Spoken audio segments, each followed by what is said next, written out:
Good morning and welcome to our Investor Day 2020. I am Rui Kamiyama, CEO of brMalls, and I will spend this morning with you. I would like to thank all of you for your participation in such a different and difficult year for us.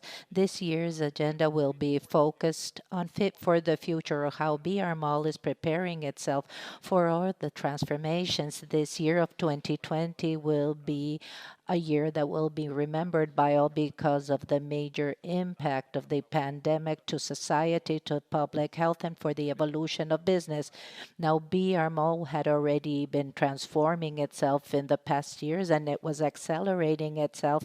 And 2020 is a year that, on one side, we manage properly the impacts of the pandemic on the business, on our stakeholders, but on the other side, we accelerated the transformation and the evolution of our business model. And and here we will focus because we have a communication channel, we have releases and quarterly calls, and here we will discuss the long term, the evolution of our business and the business model, and we will bring our directors so they can talk to you and so they can deep dive on the main themes. In terms of agenda, I will participate in the opening session. Afterwards, the directors will show you the main initiatives and strategies, including our dominant assets, the differentiation of our products and our assets, the evolution of new solutions, the evolution of the business model, also culture, ESG, and team that are very important pillars. And at last, we have our strong balance. That is a recurrent theme within our strategy. This is the agenda of this morning, and at the end, we will have a Q&A session, and at any moment, you can start sending your questions that we will organize them, and at the end of the presentations, we will answer them. So I would like to give you the highlights. Many of you know them. I'm not going to spend a lot of time. This is a company that has 31 shopping malls, number one in terms of shopping mall, and ABL around 830,000 square meters of ABL. This is a corporation listed in Novo Mercado. This is one of the company that has the greatest volume of liquidity, around 176 million, traded on a daily basis, and a market cap of 9.3 billion, and other figures that demonstrate the scale and the relevance of the company for the consumers or for the shop owners. Last year, we traded around 21 billion reais in our portfolio, an NOI of 1.2 billion, an EBIT of approximately 1 billion, and an AFFO, a proxy of net profit cash flow of around 700 million reais. And these are the data of 2019. Here we have a brief recap of the past, present, and future. Here, in terms of the recent past, we have a number of highlights. And then, as I mentioned, BR Mall was undergoing evolution and its transformation in the last 3 or 4 years. Here, since 2017 to 2020, we can highlight the strengthening of the portfolio. We were selling the non-core assets, reducing the exposure of non-core assets, and broadening core assets. This is something that we've seen in the past 3, 4 years, and we also transformed ourselves. We changed the portfolio of the shop owners with a more modern mix, and we've repositioned some stores. This was intensely done in the past 3 years. We also started a modernization process of our assets, physical modernization, giving more experience, architectonic modernity through our retrofit projects. We also started to bring technology, and we underwent digital transformation. This was the beginning of our digital transformation that started in 2018. In 2017, after the actions of 2017, no, then 2018, 19, we recapitalized our company in 2017. We have been working with liability management with more efficiency for the company, and we evolved in culture, the evolution of the values. This is something that we will mention throughout this session, but this wasn't an initiative that started 3 years ago with a sense of purpose, new values, a new way of approaching our employees that has been very important for the evolution of the company. And at last, governance, one of the ESG pillars. And there was a major evolution in the past 3 years in terms of the governance, agents, organizations, transparency, very important for a corporation like brMalls. And now we are in 2020, a very atypical year because of everything that is happening, and we can break it out in different moments. Until the beginning of the pandemic, I'll say from January to March, this was a company that was positively positioned. We started the pandemic, and well, when we were in a very good moment last year, was a record year of FFO. This year, in the month of February, we had the best default metric in the last year, the best occupancy rates, a very good portfolio of shop owners with modern mix with modern shops. The company started very sound from the operational point of view, and we were financially sound in March when the impact of the COVID started. During these months, now naturally the priority was to focus on the safety of our consumers and our shop owners. We established a strict protocol of operation that would guarantee health, hygiene, and the adequate frequency in our shopping malls with no agglomerations, highly organized. So BR Mall, like all the shopping sectors, did a very good job. We were very organized, and this guaranteed the trust of our consumers and shop owners. We also have an important commercial policy to preserve the store mix, to preserve the base of shop stores that we had. Therefore, this is a commercial policy that gave us working capital and with a long-term view, and we had a very strong balance so we could financially help our shop owners through the exemption of lease or without having to pay condominium. This was very good to help our partners, and we were very careful in helping the surrounding communities, and we will talk about this morning. But these actions were extremely important to help those that needed it most, and they are part of our community. They are part of the society that surrounds our shopping malls, and we strengthened our liquidity position in a moment of uncertainty because we really didn't have good visibility of what was going to happen in the future. So we strengthened our liquidity position, also giving tranquility to the business. There was a second stage in 2020 that starts in the third quarter. That is the recovery stage. If in March and April we were concerned about the end of 2020, today we are absolutely sure that we are better than what we had imagined in March and April because of the recovery that we see right now. This is a monthly recovery. The schedules of the shopping malls have been extended. The public authorities have authorized this. Therefore, there is an increase of sales in same-store sales month by month, and the shop owners, when they sell more, they can start paying their leases. And within this entire context where we manage very cautiously and we preserve the long-term pillars of our consumers and shop owners, we can recover sales on a monthly basis. The occupancy rate 95%.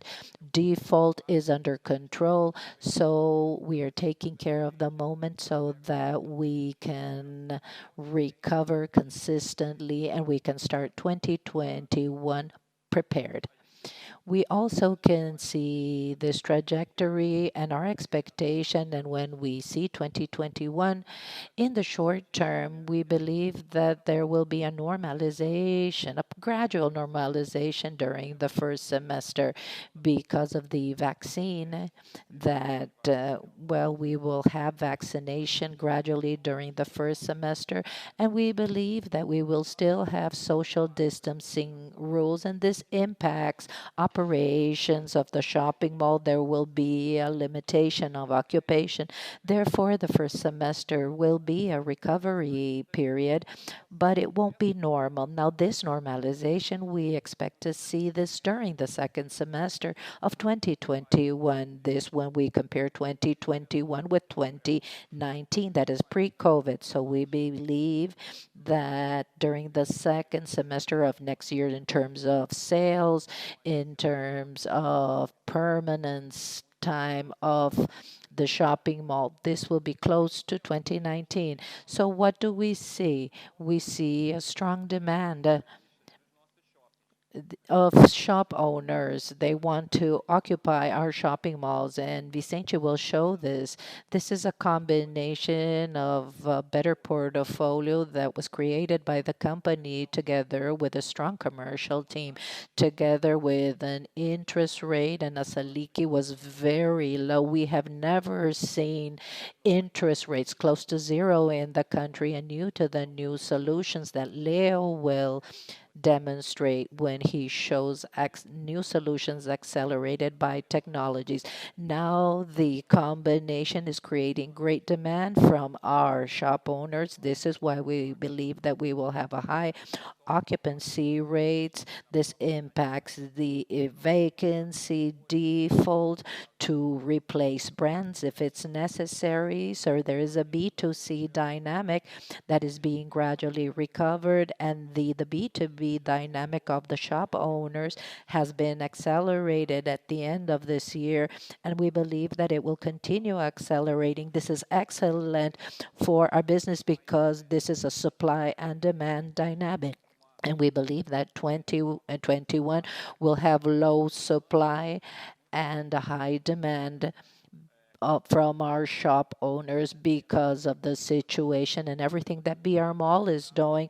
We believe that this will drive our NOI for a significant recovery next year. This is our expectation, as well as the EBITDA and the FFO. If this year is a year that within these metrics, well, we have been impacted, we believe that we will have a significant recovery from the operational financial indicators and financial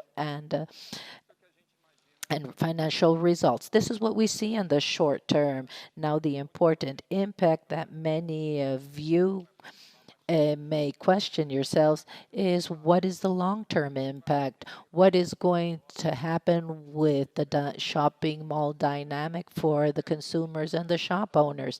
And here we are going to show you overview showing how this impacts our strategy, how we're focusing and our dominant assets. Also, the evolution of our product, the shopping product before the consumer, how this product is relevant and it will continue being, and new solutions for consumers and shop owners. We will talk about culture, team, and ESG, and how we will use our balance in the upcoming years. So this becomes one of the great strengths of the company. This is also recurrent in our conversations due to what we see in other countries. It's very important to talk about you and show your view. That is the difference of the shopping mall sectors when you compare it to other countries. You see the how COVID impacted the shopping malls in the US and in Europe. And here you can see our view in Brazil. Number one would be penetration, shopping mall penetration through ABL. that Brazil has 75 square meters per capita and the United States 2,350. This is 30 times higher, and Europe is much higher, 316. The first metric is where we are in the evolution cycle. If the United States is in a moment of oversupply, we're on the other side in terms of shopping mall penetration, and we have to consider this. So, what is the exposure regarding department stores like Sears, J.C. Penney's, and our exposure here is zero. There is no format in Brazil like this. Here, the formats here are smaller. In the United States, you have over 10,000 square meters of big boxes. Here it's 2,000, and it is easy to adapt to other concept if you need to replace it. Our vacancy in anchors is zero, and we have zero exposure to department stores. That is uniquely in Brazil. That is not the same case in Mexico and Chile that are highly exposed to department stores.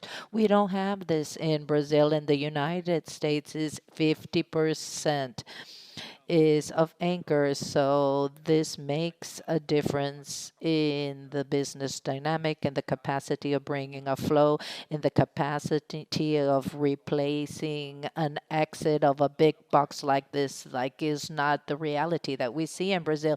Number three is, why do consumers go to the shopping malls? Why will they continue being relevant in the long term? And here we see the role that the shopping malls play. We have been evolving the mix, bringing new concepts, and you will see how this evolution is also accelerating, and the shoppings continue being relevant. Here, the destination. Why do they go? To buy, but they want services, gastronomy, because of entertainment. And the safety factor is very important. Unfortunately, the Brazilian reality is where public areas will have present a lack of safety. Sometimes people don't feel safe to coexist with family and friends. So naturally, people go to the shopping mall because it's organized with safety, with technology. And this is a factor that exists in Brazil and doesn't exist in Europe, in the United States, or Asia. This is something that we see in our society. So our society have embraced the shopping malls as a place to spend times with friends and family. In the United States, people go to the shopping malls to buy. And in Europe, people go to buy to find a bit of service and gastronomy. But shoppings are strong in Brazil. In terms of location, the location of shopping malls are predominantly within urban areas inside the cities. So you can see this in the localization of the shopping malls in Rio, São Paulo, Belo Horizonte. They are in areas of great population of and in the upper class or the mid or upper class of the city. And in the US, in terms of how cities grew around the suburbs, shopping malls are not in central areas. You have to displace yourself. So sometimes it is difficult for shopping malls to be concentrated in one area because of the great dispersion and because shopping malls are near to highways because they have a different urban format. And then in Europe as well. In Europe, you have the suburb formats, and you have some urban shopping malls, but the dynamic is very different from what we have in Brazil. And the people in Brazil can reach the shopping mall very quickly, with is a strength in terms of e-commerce penetration. These last categories make a difference. The e-commerce penetration is very low. This is 5%, while in the United States it's 17%, 10% in Europe. This is data from the end of last year. Everything was accelerated throughout the pandemic. We don't know where it will stop, but here we have less penetration of e-commerce. And one of the main reasons is the quality of logistic infrastructure. Here we can understand where the retail is going, how it will evolve, and how we can position better our shopping malls. The logistic infrastructure in Brazil is weak, is bad. We depend on highways, so the cost of sending your products is very high. It could be because of the major distances and lack of infrastructure or because of the lack of last mile. So we don't have a good infrastructure, and this takes time because we will need major investments to fix all of this. While in the United States and in Europe, the logistic infrastructure is excellent, which allows you to be efficient. And here at last, what are the specific characteristics of the development of e-commerce or towards where it's going in Brazil because of the logistic difficulties and because of the great dimensions? Our retail is evolving and going towards omni-channel, a number of channels connected, and the consumer can be serviced by integrated ways. We have like ship from store or pick and click and collect. So you use the brick and mortar store. For example, the product is delivered at a low cost, or you can use the brick and mortar store to attract the consumer so that the consumer can have an experience and receive the product quickly. Vicente is going to talk about this, about the attributes which make a difference in how we see our evolution. And this is important because of these characteristics, the Brazilian retail in Brazil, it took a leap in omni-channel, and we have a great opportunity because during the last 3 years we've been treating our shopping mall using scale, and we have been a partner with our shopping owners in terms of omni-channel to service our consumers the best way possible through the stores. And in the United States, you have a dominant player that is Amazon that has 50% of the e-commerce share, and they created a model through distribution centers.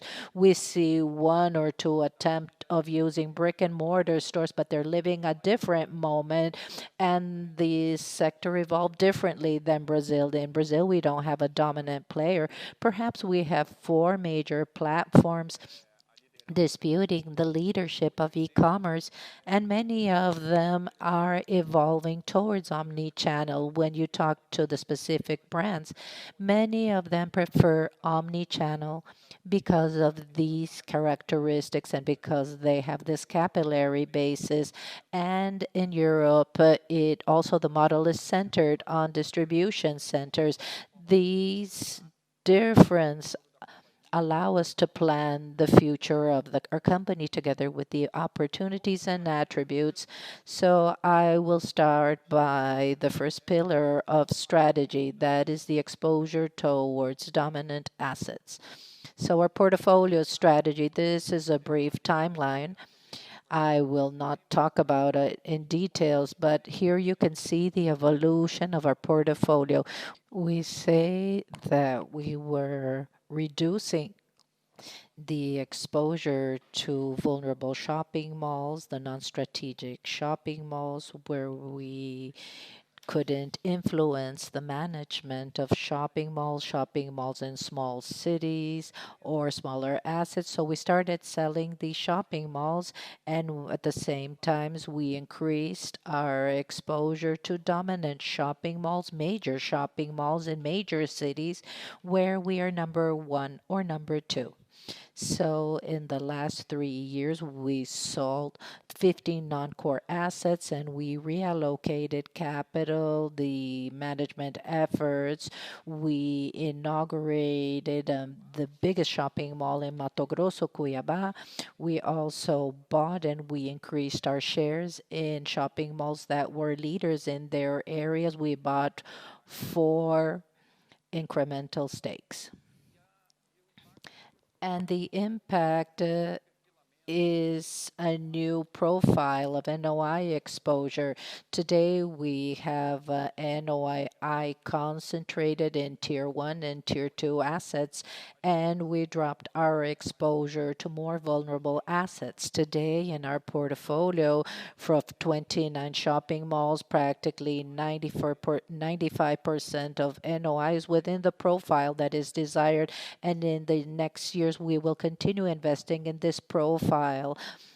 The focus of our management is on Tier 1 and Tier 2, that are the shopping malls that are within major cities. We are dominant, we are preferred by consumers and shop owners, and this is where we will broaden the exposure of the company via acquisition, by investment, and this is the dynamic that we see. And here you can see how this positively impacts our business and the impacts and the results from 2018 and 2019, males per square meter went 18%, NOI around 17% of increase, an improvement of occupancy rate and net default. And this movement was very important in this moment, and the company now is fit for the future. This is a portfolio that is desired by the consumers, more resilient. The shop owners like it because these are shopping malls where people like to go. You have more visits, sales per square meters are higher, and this is important not only for these assets, but there is a synergy and there is a portfolio that benefits itself because it's homogeneous and it's strong for the long term. And here, when we see the future, here you can see our M&A strategy continues active. So we continue analyzing individual acquisitions or portfolio acquisitions. As we are a corporation that has a strong governance, well, this helps us and this gives us different options for the long term. And in Brazil, we have a universe of possible investments. On the right-hand side, we have the addressable market to increase our share. We have around 68% of share in assets, so there are 39% that are together with partners. Sometimes you have financial investors, foundations, and 15% is a universe where there is a potential to consolidate ourselves and increase our exposure.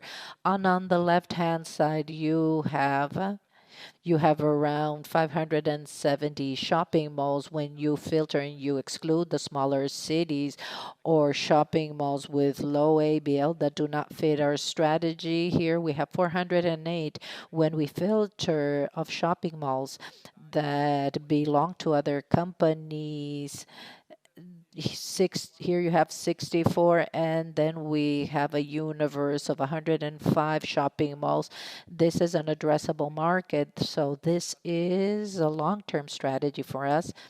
And what we can state is the following: we will be disciplines in two tracks. So when we talk about fit for strategy, the assets have to fit the tier 1 or tier 2 of our strategy, which are the strongest assets in bigger cities, and financial discipline because we have to be sure that this will make sense because this has to give adequate return to our shareholders. This is, of course, looking at the long term, and in terms of capital cost, it has to give us a financial return. Now, throughout the history of the company, there has been an important driver to create the scale that we have today. BR Mall has a great scale, the biggest player in terms of ABL, in terms of shopping malls, the revenue. We have great capacity to invest, so we don't have an M&A dependence, so that the company grows and so that it becomes relevant. Of course, we always want to have this option. This is why we have an active balance and we prospect. And we believe that when we buy assets using our management uh, model, we can help the stakeholders and everybody. This is why we always bear in mind this strategy. Now I will give the floor to Vicente. Good morning to everyone. I'm Vicente Avila, Director of Operations and Development of the company. I will show you how we are evolving our shopping malls. I believe that the first point is to mention the role that the shopping mall has today. Very different from the past that was just a shopping mall where people would go to buy. Today, it has a number of roles within the retail ecosystems and within the cities. It has a very important role because it is a hub inside a city, not only to buy, but also to look for entertainment. Many people live there, many people work there, many people go there to the doctor's office. So the evolution of the role of the shopping mall, not only for going to shop, but now it's a place of coexistence, and now it has become a logistic hub as part of the e-commerce. So this is very important to demonstrate how the shopping malls have been evolving and how they continue becoming, how they are more relevant within our ecosystem in the retail market. Now, when we talk main investment pillars and how we have modernized our undertakings, I will talk about retrofits. These are major modernizations for to improve the shopper experience, and we expect to end in 2021 these five shopping malls that are Norte Plaza Shopping, Villa Lobos, Uberlândia, and we will start retrofitting Shopping Tambore. Here you can see images of Norte Shopping. Here, a very important change in the facade. We've also changed the flooring. We've improved it. Shopping Tijuca. Here you can see a major intervention in columns, linings, floorings. Plaza Niterói here, the intervention was very important in the skylight. A very important point in the central atrium. We also improved landscaping. Villa Lobos, we also changed the parking lot and the internal part, and now we're changing its facade. And the main entrance of the shopping mall is also being changed. And here, Center Uberlândia, here we have an important intervention in the main facade. And there are some restaurants here. And we want to have an open park with new options for entertainment for children and also new restaurants. We want this to be a very important destination in the city of Uberlândia and Shopping Tambore. In 2021, we will start a retrofit that will go a number of stages. And of course, the retrofit will be important in the CNC store. This is an anchor that we are changing, and also the food court will be totally remodeled, as you can see here in the image. Another way of investing, another way of differentiating our assets is through new products. Here we have our taste lab. We inaugurated it in 2018 in Estação Cuiabá. It is the main anchor of the shopping mall. It is a gourmet collective where you have a number of options with the best of the regional and national gastronomy with a we have lower tickets to democratize gastronomy within our shopping mall so we can bring major stars, major chefs of gastronomy. This is an uncomplicated version and an informal version involving art, music, in an incredible environment for families. In the last weeks, we opened our Taste Lab of Norte Shopping, Rio de Janeiro. We have very good expectations. The commercialization process was very positive. We brought major chefs, major brands like Cacha, Barrosa, and we have very positive expectations. And you are invited to visit it because it's already open. And let's go to our next slide. We want to take our Taste Lab to other shopping malls of our portfolio between 2021 and 2022. We will inaugurate three more in Plaza Tijuca and in Tambore.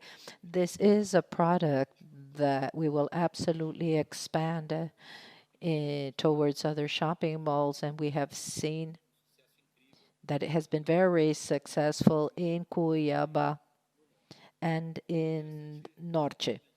It is interesting to comment that unlike what we saw in the United States, where many department stores closed their doors and the shopping malls transformed these areas in different type of entertainment and gastronomy destinations, here sometimes it's difficult to find areas to develop products like these.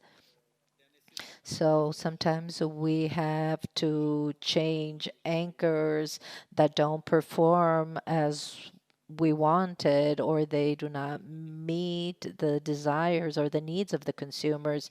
So many times it is difficult to change these anchors to expand these new concepts fastly. So occupancy is something that we believe is it has been properly approached here, and sometimes we try to provoke a space, like in the case of this shopping mall, to create these new concepts and to become more attractive in our undertakings. We're going to show you a video, and here you will see how the inauguration of Norte Shopping was, so you can see the concept and so you can see how Taste Lab works.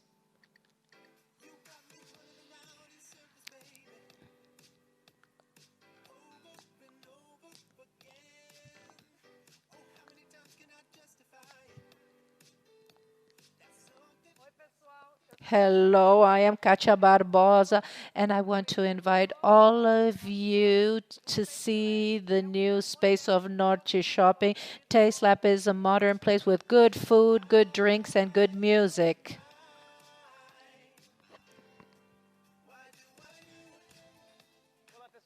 Hello, this is Rafa Gomez. I would like to invite you to have this experience at Taste Lab. This is gastronomy for everyone. Step, I wanna. So we're waiting for you. Big kiss.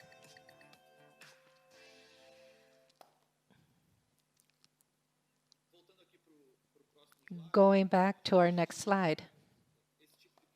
This type of product that we develop and we operate, we believe that this is an important way of differentiating ourselves and to become more attractive. So we are studying not only Taste Lab, but we're also studying other models or other important trends where we will develop products that belong to us to include inside our assets. And this way, we will generate a unique experience, an exclusive experience with these products. Like wellness is a very important trend, gastronomy. Well, Taste Lab is a way to explore this trend, but we have in mind other products in our pipeline. And esports, we will talk about this because this is a trend and this is an important trend. So we are creating proprietary products to explore this this model because we believe that we have great vocation to do this. Now, In the next slide, we will talk about the projects under construction. As you saw in the third quarter, we deeply mapped the potential of ABL and private area potential to build in R for retail and for multi-use projects. Here, the figures are 350,000 square meters of ABL and almost 800,000 square meters of private areas where we will be able to develop real estate projects and that will make shoppings more relevant in the community. How have we been exploring this potential? Here we have our next slide. We're talking about the expansion, and it's important to note that naturally we're being very cautious in terms of expansions of retail ABL. We, we believe that these expansions are strategic, and we will not only increase the retail ABL, but we will create new destinations and we will create new purposes within our shopping mall, like Pátio Norte Shopping. Here we have an integrated experience with Taste Lab, giving a good experience to families. Plaza, also connected to the gastronomic area, so you can better circulate inside the shopping mall vertically. Tijuca, a major transformation in its rooftop, transforming a shopping mall that was a closed shopping mall, it's becoming an open shopping mall, providing an experience that does not exist in Tijuca, and this will impact the area. And Tamboré, as I mentioned, the CNC, as we're changing this anchor, we will transform this area and we will have a new gamer arena that is a product that we're developing in order to anchor this area. It's also connected to our taste land and to new gastronomy options. We have an open area with child entertainment and creating something meaningful for the region. Here in the next slides, you have an image.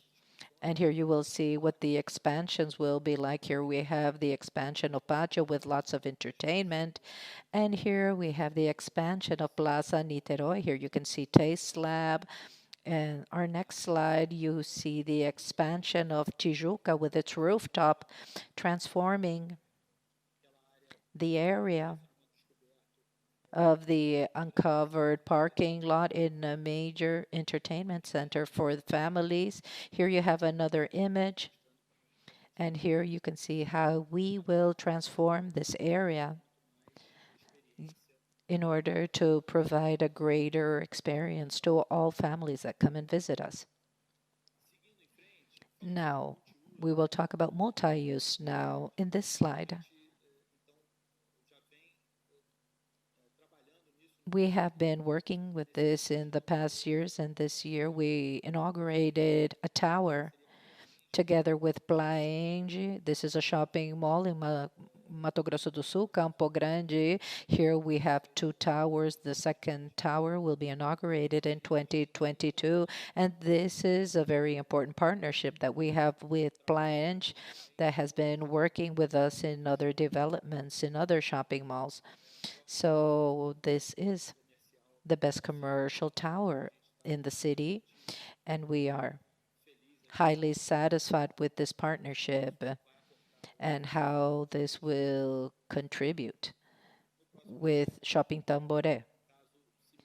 Here we have a similar case in Maringá. We will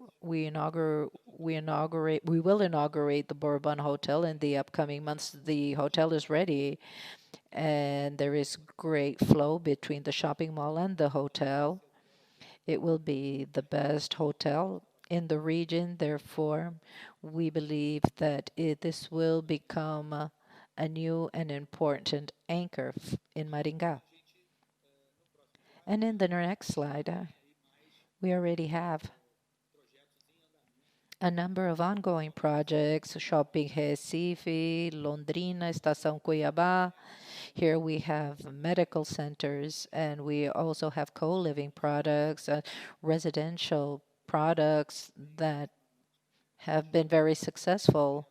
We already have projects under development with some partners in these cities, and we are also exploring, as I mentioned, this great potential so that we can have in the future more anchors using the concept of multi-use, something that is very important now, and as we have been able to see, we have a great potential here. Now, talking about strengthening our mix, well, naturally, to maintain our occupancy rate and to increase our revenue, this is one of the most important strategies. In the last year, we have strengthened the mix of our products, and not only from the quality point of view and attractiveness to the consumer, but quality in terms of ability to sell and ability to pay. Therefore, we have been evolving our portfolio, and today, although within our crisis, we have improved our occupancy rate and lower default. So this means that our partnership together with the shop owners has been properly built throughout the past 4 years. And in the future, we see a very positive scenario from the macro point of view when we see the interest rate that is almost zero, our inflation is controlled, and our savings have been contained by the emergency aid. And now we have a great demand of franchisees because they want to expand their networks, and many networks going to the market trying to expand themselves. On the side of the demand, we have a very strong demand. As we mentioned in the beginning,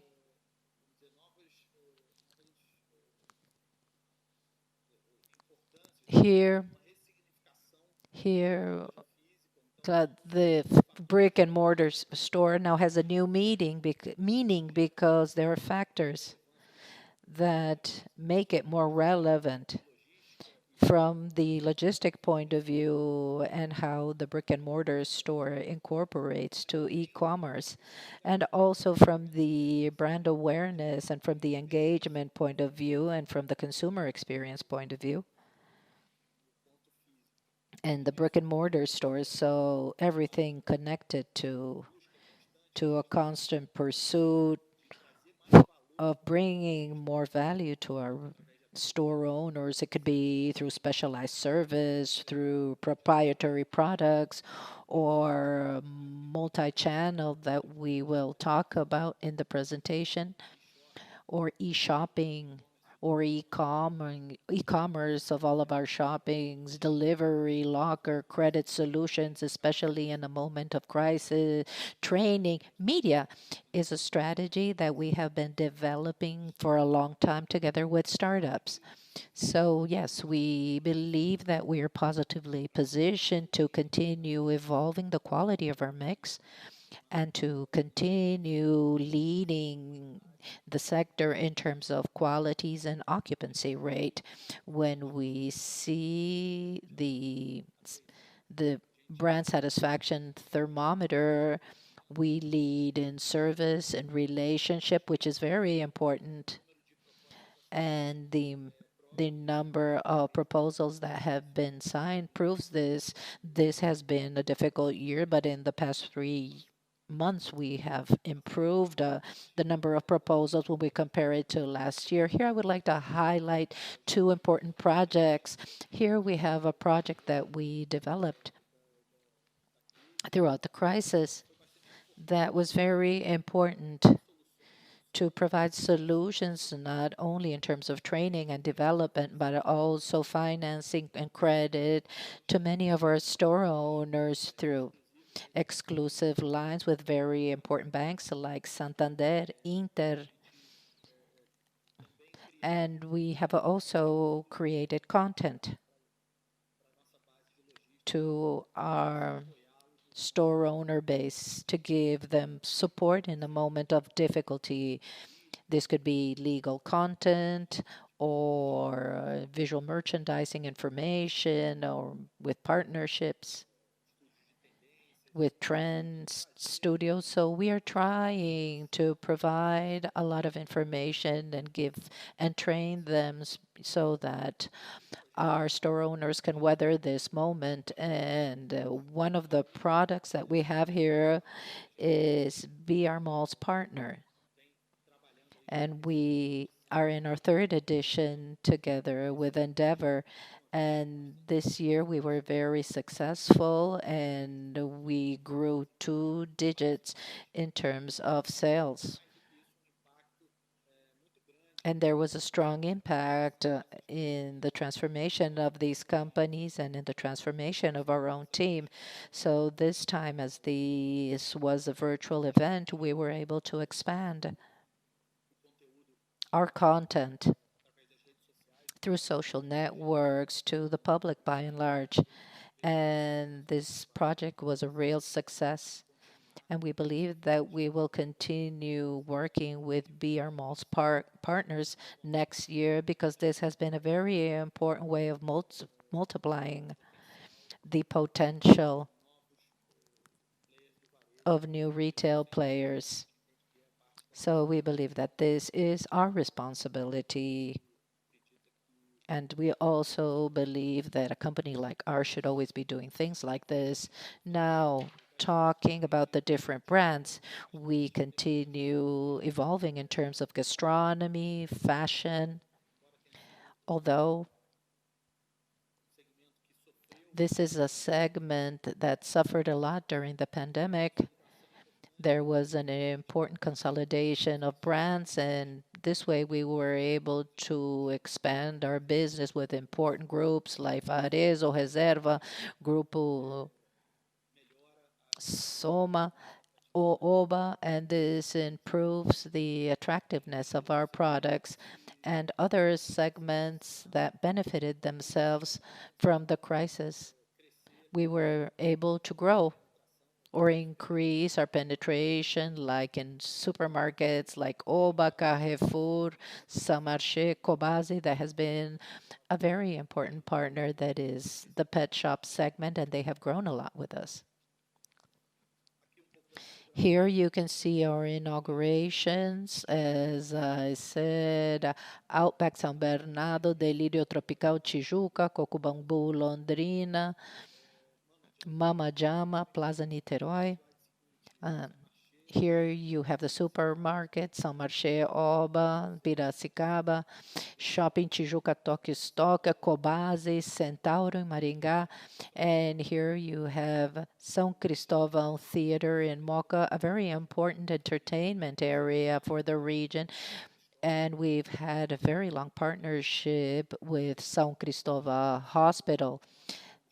They are our partners in the shopping mall, and we are broadening this partnership with the theater. And now we will talk about entertainment, and we start with an image of the pet park. Mocha already had a pet park that was very important. That was a very important area within the shopping mall. We were able to expand it, and now we have the food court experience. Now you can take your pet to have lunch or to have dinner with you in the pet park. This wasn't possible in the food court of the shopping malls. So now we have been able to create a solution so that pet owners can bring their pets and have a complete experience with them inside the shopping mall. And this is something that we will also expand towards other products. Now, the three main pillars that we had been focusing on, well, we continue intensifying new products and new solutions, like the case of the pet park. Here we have kids, pet, and gastronomy are very important pillars that we have been focusing on in the past. And now we have the fourth pillar that we will intensify this year because we believe that there will be great potential in the upcoming years, and it is highly connected with what the shopping mall offers in terms of entertainment. Now in November we had the brMalls Cup here with Final Lab. They provide sports contents and game content in Brazil. We we want to find the major partners of each strategic pillar. It is easier and it's more effective to use our scale through a partner in order to develop a product that can connect to the community. And in this case, we are very happy with the beginning of this partnership. We will have four more edition for our sports cup for next year, and these editions have been confirmed, and we are developing a special product that will be launched in Shopping Tambore. And here we will be able to bring the experience to the physical world, creating a new entertainment destination in terms of games. And we believe that this will be rolled out to other shopping malls. This is a pillar that we are starting to work on this year. And we believe that this pillar will become an extremely important pillar within our entertainment strategy. Now I will give the floor to Leo that will talk about the new initiatives.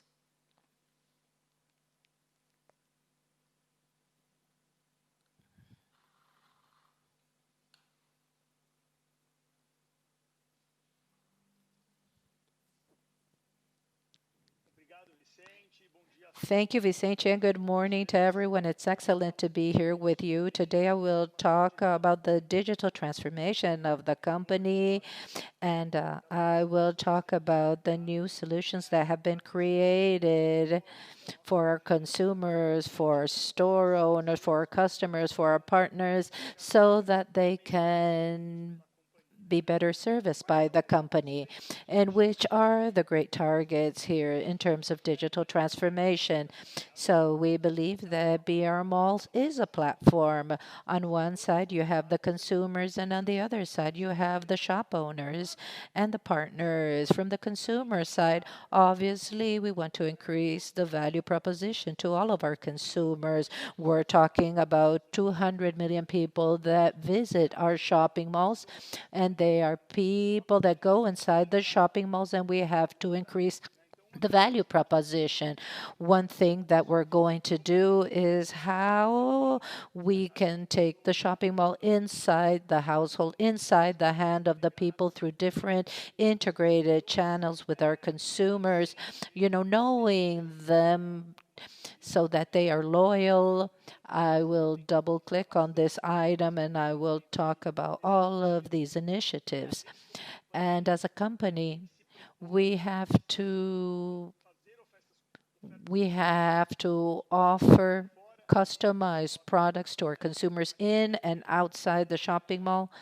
We also have a priority here in bringing brands that are digital natives, and they have many followers in social network that have a voice in the social networks, so they can bring this to our shopping mall, so they can experiment the physical environment.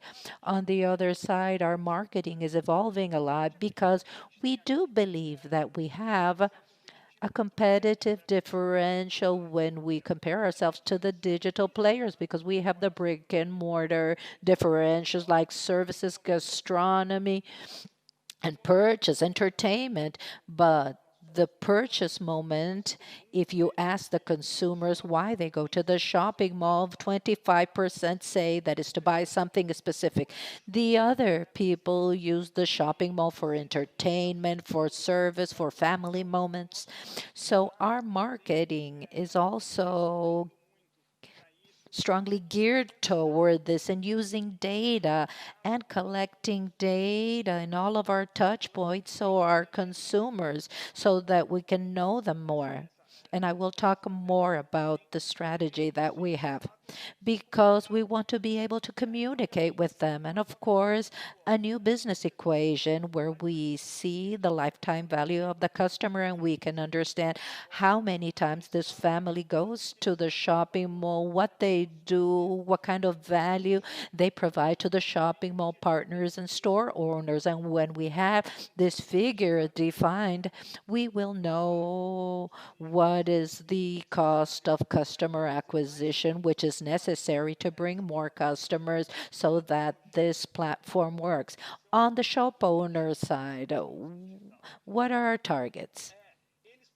Well, so they can sell more through our shopping malls to serve a region. Generally, our shop owners do not sell everything that they could sell because not always the consumer goes to the shopping mall to buy a product, and sometimes we we lose the sale to other players. But this consumer, of course, would be preferred to be served by the shopping mall. And with this, the consumer will be able to buy in a way that they will be excellently served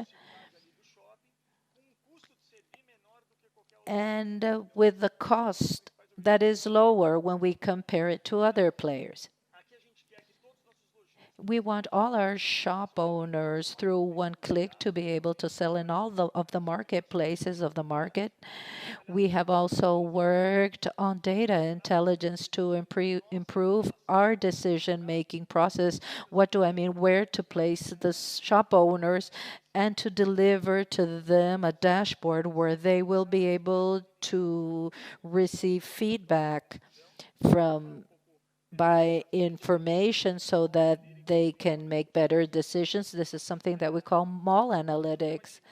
Now, media, where we are very relevant, but now we want to have more skin in the game. So we have closed the data looping of knowing the consumer, and we have strongly worked on this to be able to offer something good to our customers, to sell this to our partners and store owner with more skin in the game. Instead of making money per action, we will make more because of the business.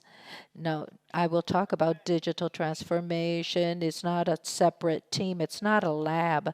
This is part of the company, an important part of the company.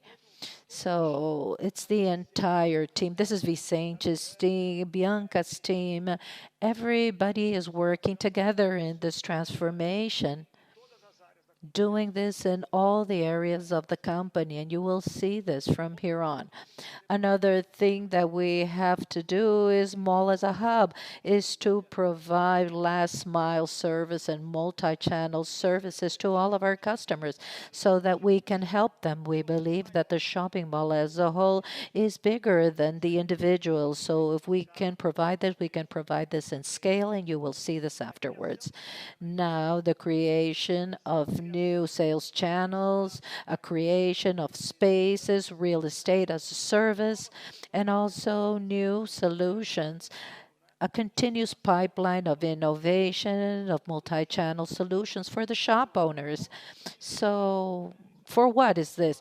This is for the evolution of our business model, where I believe, yes, we will be able to increase the share of wallet of our consumers that are in the region and know us. We believe that our shopping malls are strong brands. When you Google, for example, when you go to Google Trends and you look for Norte Shopping vis-a-vis other digital players, Norte Shopping is stronger in Rio de Janeiro than many of the digital players together. If you analyze the region, something that we can do, you can see that Norte Shopping is many more times more relevant than these other digital companies. Why? Because we have something that is emotional. This is a family thing. Here you have service, entertainment, and gastronomy that the digital world doesn't offer. When you unite digital and physical, we believe that the value proposition that you can give to your customer is unbeatable, and I can increase the lifetime value and the share of wallet. And B2B, this is a greater value. So of course, the shop owner prefers our shopping mall than that of the competition. With these two things, we can have more data, we can have more revenues or other revenues like the media revenue that is very important in the company and will continue being, and it will become even more relevant and even change the business model of the company to a more fluid model. A model where we can provide more value to our shop owner. So, how are we going to do this? Our next slide shows us four pillars to deliver everything that I mentioned. One is Viva, is our loyalty program, and I will double click on it. And here we have our e-shoppings that we don't call it marketplace because it's not. We believe that marketplace. We believe that we do not believe a new marketplace in the market, neither luxury, neither fashion, neither electronics or convenience products. We don't believe that we need another one. We want to extend our shopping mall to our consumer. We want to have a strong loyalty program so that this Ferris meal is fed back. The more they buy in our shopping mall, the more they buy in our e-shopping web or apps, they will have more benefits from Viva. And then I will talk about the benefits. So these two are like one thing because they have to work together. But these are two important points from the company. And we have something that is mall analytics that is very important. And I mentioned this and I will double click on this. And media malls, that is our media business that is very relevant and it will grow year on year in a very significant fashion. And mall as a hub that is an enabler of our e-shopping, and it's an emailer so that our shop owners can sell outside the shopping mall, regardless if it's for the customer that is in the shopping mall or not. So, of course, for this, we need an excellent new trained team. We have hired new people from marketing and technology to materialize this, and we have used people that know our business. And I will talk a little bit more about these teams afterwards. So now let's see e-shopping. Here you have the marketplaces in our shopping malls, and here we decided to focus on a strategy that is a local strategy instead of creating one major app because we believe that the market doesn't need another one. Here we have the app of the shopping. Here the consumer can relate to the shopping mall. They know the shopping, the Norte shopping, they know Plaza, they know Villa Lobos, they know Tambore. They don't want to relate with a holding. So we adopted the strategy of having a number of apps, a number of sites for each shopping mall locally. The objective of our e-shopping is basically to improve and to offer our sales channels, to offer a sales channel that the shop owners probably wouldn't have, to increase the revenue on convenience products like beauty products, pharmacy products that are generally bought through the internet. So the consumer can buy from the shopping mall and receive the product very quickly at a lower cost. So I so you can deliver a number of products with just one trip. I have a better cost of service, better experience to exchange the product. I can work with reverse logistics, or my consumers can try the clothes on and return it. So our e-commerce is not competing with the major digital players. But of course, we will grasp some of the sales of these players because this e-shopping, because of these app, well, it will be the first option of the consumers that are around the shopping, increasing their share of wallet and bringing more revenue and an incremental revenue that our shop owners didn't have in the past. So I believe there will be growth in the upcoming years. Our revenue will be based on our sales apps. And why do I believe in this? Well, now let's go to the next slide, because this will be connected to a relationship program that delivers much more than the marketplace. Here I have entertainment, service, gastronomy. I can mix all of these benefits, and these are benefits in terms of parking, free delivery, of cashback, promotions, buy and win something. And I can use the platform as a whole to do this. I can use this with theater, gastronomy, entertainment. That is something that attracts the consumer to the shopping mall. Only 25% go to buy, and the others go for other things. So I can use all of these benefits from a relationship program that has already been rolled out. And the results of these Christmas promotion in terms of engagement are 3 or 4 times higher than what we had in the past, because when you digitalize the experience and people know exactly what they gain, there will be a significant increase in the addition. So this relationship program is something that we have focused strongly on, and we believe that this will increase sales. It will increase everything in the shopping mall. So the idea here is the shopping mall is greater than when you sum all the shop owners. So people that go to the movies, or someone that goes to the movies, can get something for free from a store, or you can, I don't know, get coffee for free. And the benefit to BR malls, and one of the reasons why I accepted this challenge, is because BR Malls is totally capable to do this. We are not a luxury player. We are we are a player that serves people that are not luxury, and to create a loyalty program for a luxury shopping mall, but a loyalty program to give them a parking lot cashback, to give them dessert. This is relevant and feasible and relevant for the consumer, and this drives the preference of the consumer. So this is what we bear in mind when we created Viva, and a consequence is to have the data of the consumer so that we can better serve them, and so we can gain through media, through strategic partnerships.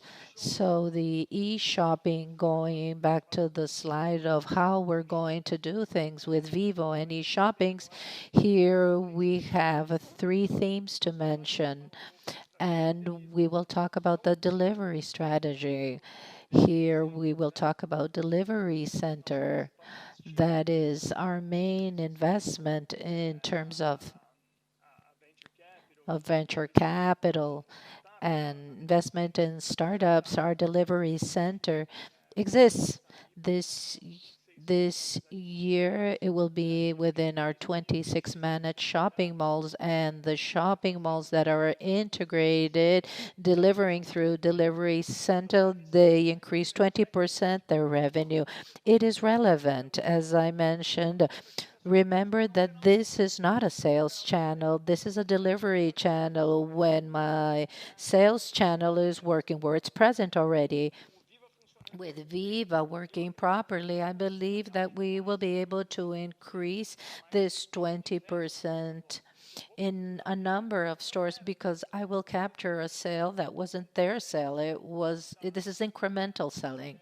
So this is the thesis behind the digital products. Now, of course, supported not only by the delivery center, but by other initiatives that we have that you will see in the next slide that are multi-channel products that create this mall as a hub. Here we have drive-through walkers, we have delivery using the delivery center or using the mail to deliver to more distance areas, although this is not the focus. And yes, here we want to serve our community.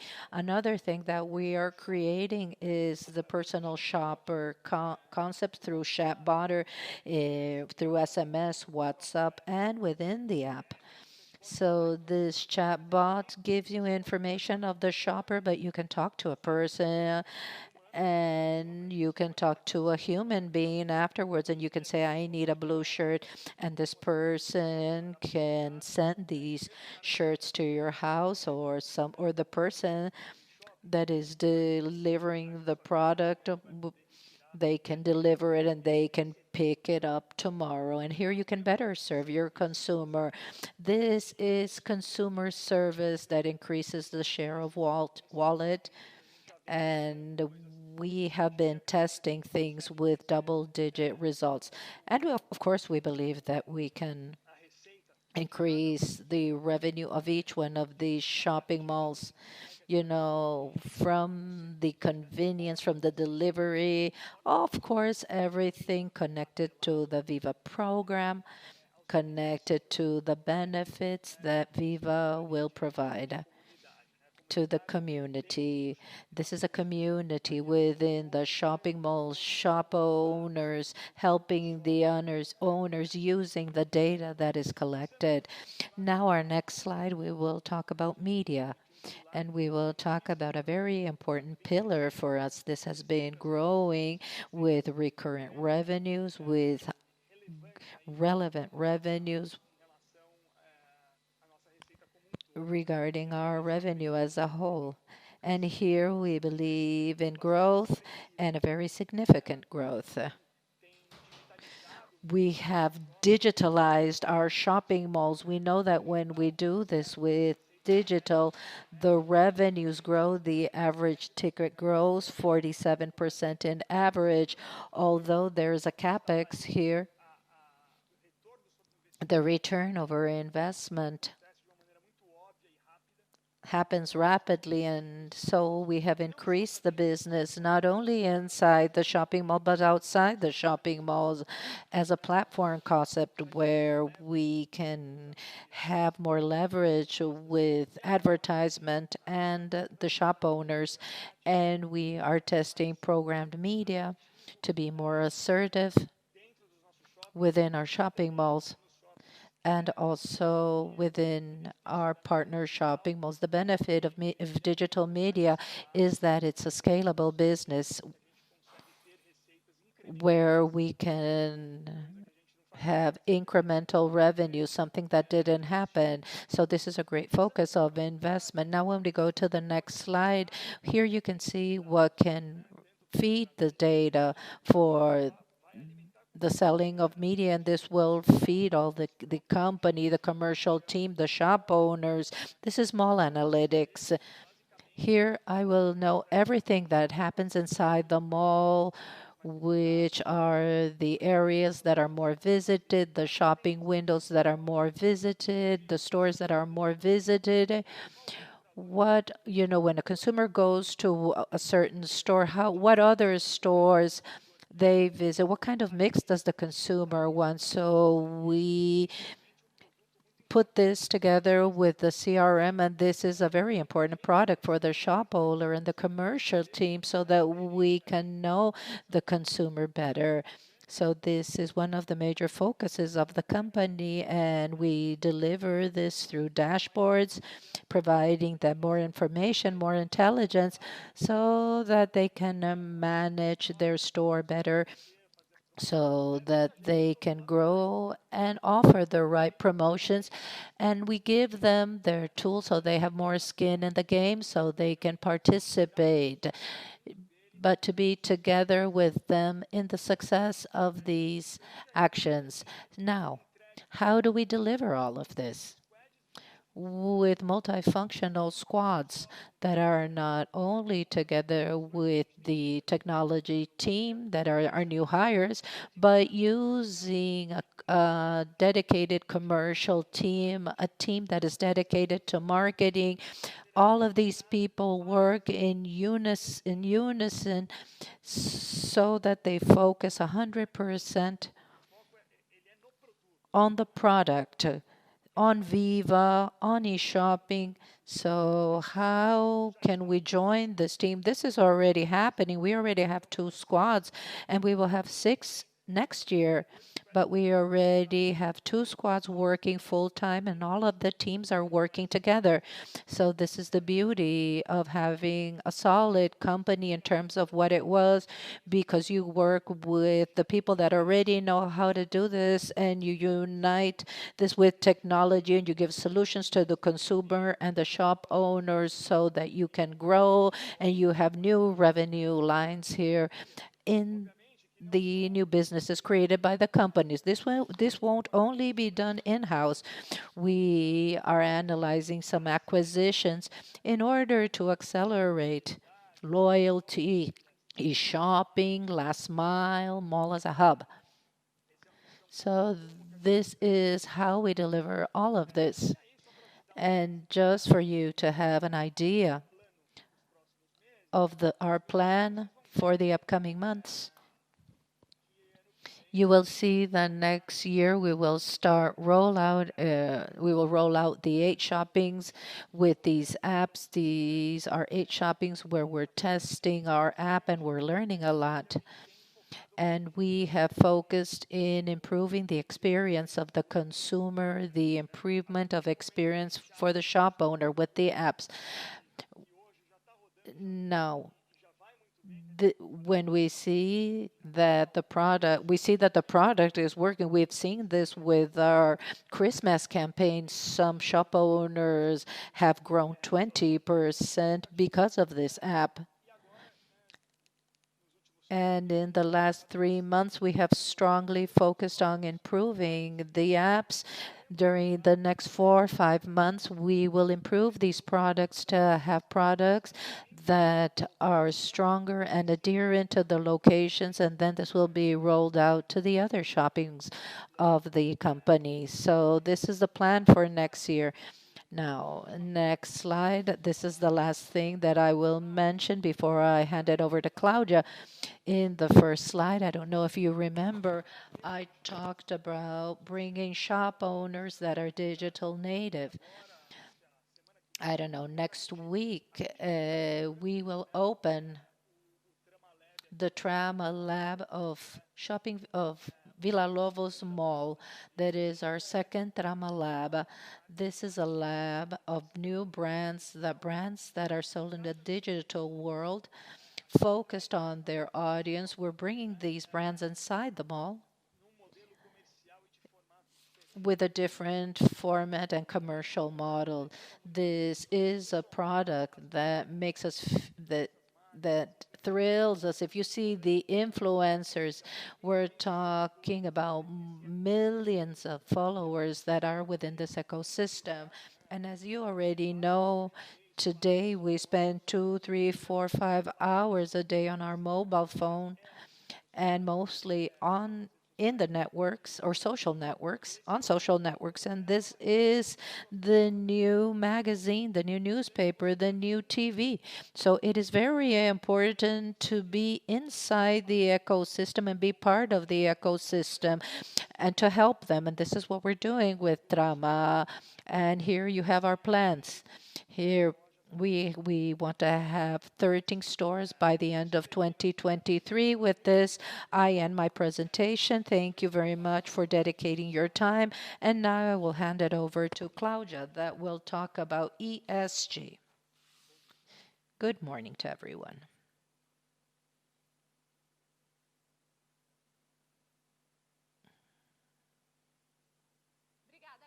Thank you, Leo, for your presentation. Good morning to everyone. Claudia Lacerda. I'm a legal director of the company responsible for legal governance, risk, and compliance. It's a pleasure to be with you to talk about a very important and current theme that is ESG. There is no pillar that is more important.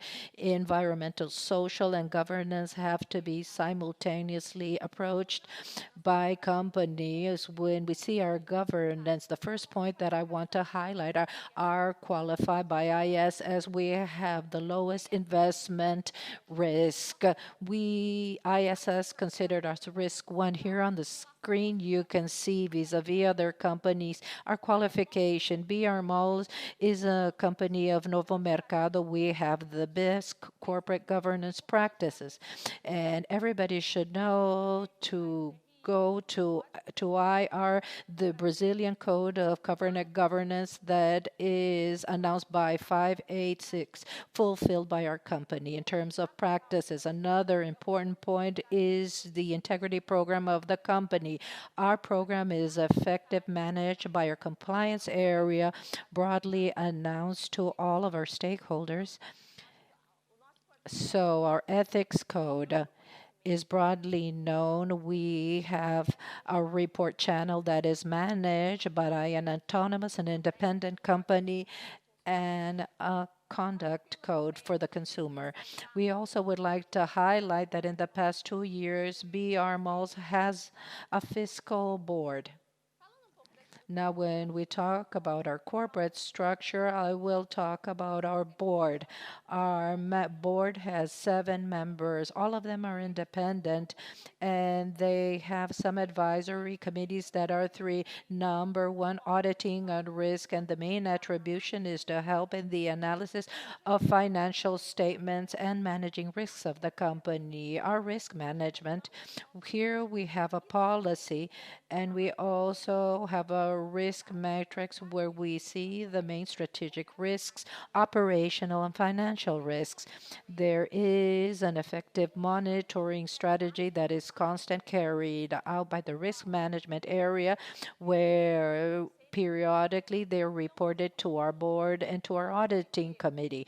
Another committee would be people and remuneration. It is responsible for the remuneration policy of the company of all employees and the executives. 2 years ago, the company created the Technological Innovation Committee. This committee has as a proposal to advise the management of the company in this new digital strategy. Now, the directive of the company has some committees that advise them in their attribution. We have investment committee, technology committee, a technical committee that aids our developments, and also in the diversification strategy, the commercial and process committee. Now, when we talk about the evolution of corporate governance, I will talk about our purpose. Our purpose was created 3 years ago. Our purpose was to transform mall in destinations of happiness and opportunities. And we're very proud of our purpose because it wasn't done just because of that. It was made up by all the employees. This was an active collaboration. It was created in a genuine fashion. I have two examples here. Number one for me is the day by day of our malls. We can see the practice of happiness within our consumers. This can be through a Christmas campaign or simply through entertainment, fun, gastronomy. Another example that is linked to the opportunities that I would like to highlight is our project, our BR Malls partner projects. I don't know if you're aware of this project. This project is a project of retail acceleration where we select retailers in order to develop new store owners, give mentoring mentoring. So this is highly gratifying for the company and also for these potential shop owners because from this they can develop sound business and with more knowledge. The social initiative of BR Mall didn't start with the purpose. They started a long time ago. They started with the Instituto Shopping Recife. What is this? Well, the Institute Shopping Recife is a community around Recife Mall. We have over 1,000 square meters to foster the education pillars and education pillars. We give culture classes to the community. The community can also enjoy leisure, sports, and community engagement. This institute is very interesting because it fosters the ecosystem of the mall in a certain way through professionalizing the community. Our shop owners can hire the people from the community, and these people have commercial capacity to develop the business of the shop owner. Another example that I like to mention is Plaza Verde, Plaza Green. There were garbage collectors, and we hire these garbage collectors in order to manage the residues of our shopping malls. We also have campaigns, vaccination campaigns, donation campaigns. Also, we have car washing. Now we are living a very delicate moment, and we have a campaign called brMalls do Bem that was created during the pandemic that satisfies us a lot. The first campaign regarded to brMalls do Bem of the good was created with creating falcons. We donated 25,000 basic staples baskets. This hasn't stopped. Now in December, we are incentivizing the donation of these baskets with staples to our community. Now I have to talk about diversity. Diversity here is seen as culture. I'm not going to talk about diversity. Who's going to talk about diversity is Bianca Bastos, but it's important to highlight that the diversity metrics will be followed with an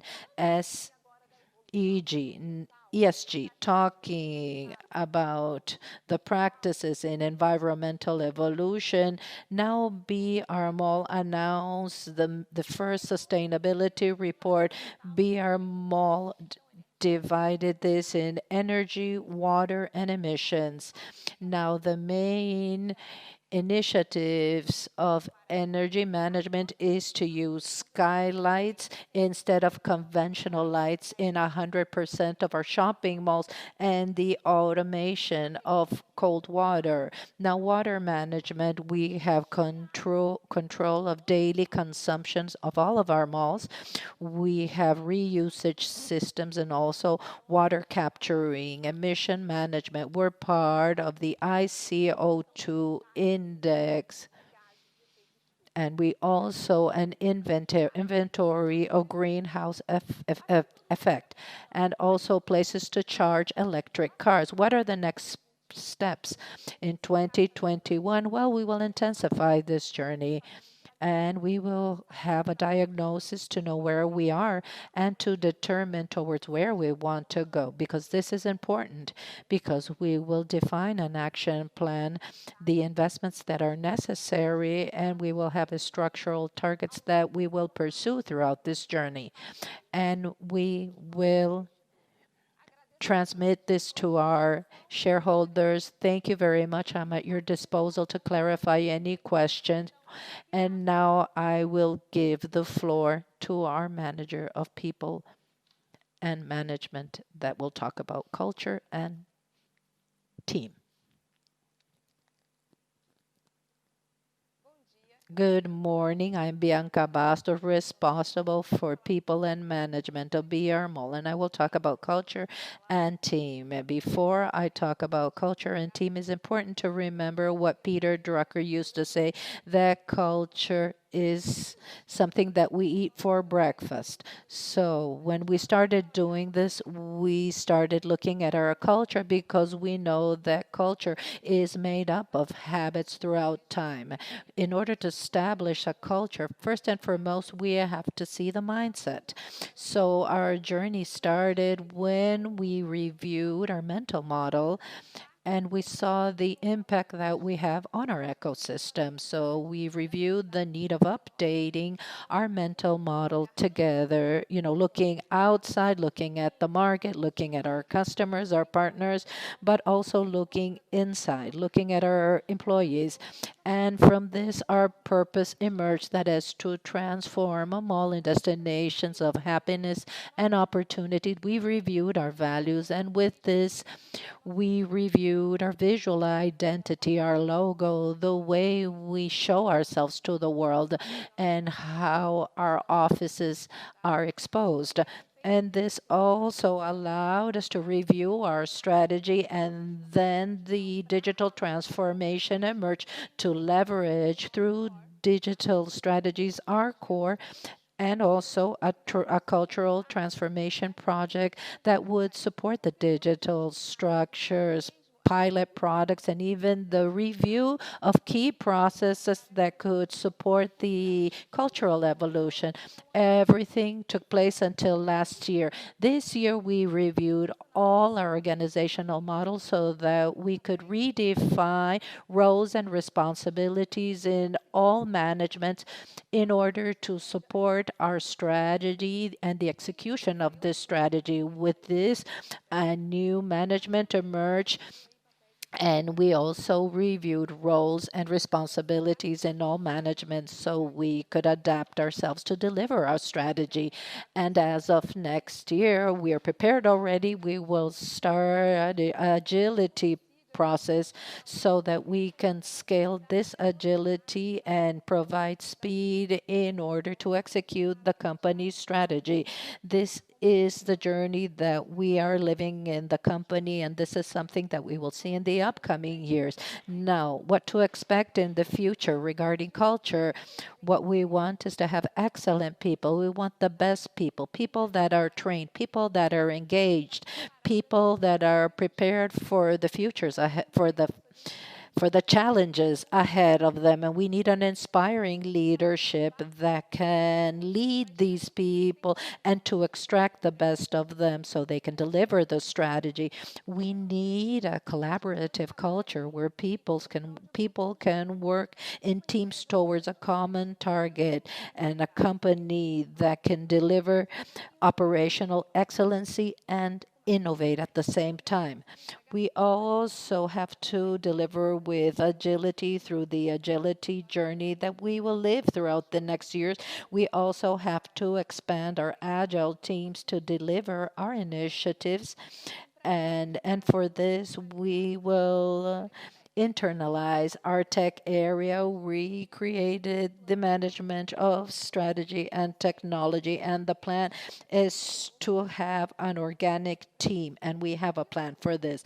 And another important point, in order to be able to deliver our strategy and to strengthen our culture, is to work with diversity.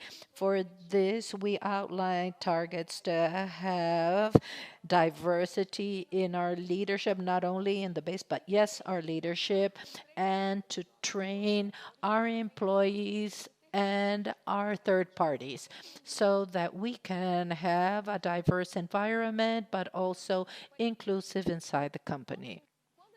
When we talk about an ambidextrous environment, what does this mean? Operations and innovations are complementary. They have to coexist in harmony. This is why we're a company that is ambidextrous.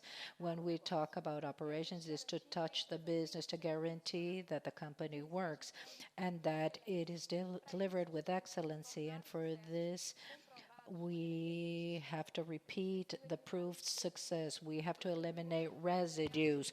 We have to deliver processes that are predictable and visible, and minimizing the risks. We need a part of the organization when we're focused on changing the business. We have to be the company and have this in our team that will create disruption in the business. We have to be in the forefront to do what is unimaginable in the future. And we have to fight against stagnation, accelerate the adaptations to limit the inefficiencies and to increase the gains of the successful variations. We have to work in harmony in these two environments is the challenge of what an ambidextrous company does. And here we have characteristics of our team, and we will work more so that this is a diverse team, but we're always pursuing meritocracy, and this is why we work with the team that grows inside. When we see this team, here we have a team of almost 2,000 employees. Here we have 225 that started working as trainees, almost 417 trainees that were made affected, the average age of 32 years. When we see the younger team, it's 23 years old for new talents, and they remain in the company 6.7 for the leaders and 3.7 non-leaders. So they work for us for a long period of time. Here we have 63% of our leaders are men and 34% are women. In the management, this is 68% men, 32% women. In the public in general, 51% male, 49% women. And when we see the employees that were ex-trainees, 59% are men, 42% are women. And when we see the soft skills, we are focused on developing our talents. We want an engaged and collaborative team. This is a company that constantly is considered a top company by LinkedIn as a culture. We want a collaborative culture to give autonomy to our team so they can experiment that is geared toward customers. And we see the result in our thermometer survey that we do with a consulting company. We see that everybody recognizes this in our surveys. The main attributes of the survey are high engagement, focused on our customers, perceived by our employees, purpose and culture, and autonomy and empowerment. This is how people recognize us, and we are very happy with this result, and we expect to maintain this result. These are the challenges and the objectives in our results as culture, and I will give the floor back to Rui so he can bring the event to an end.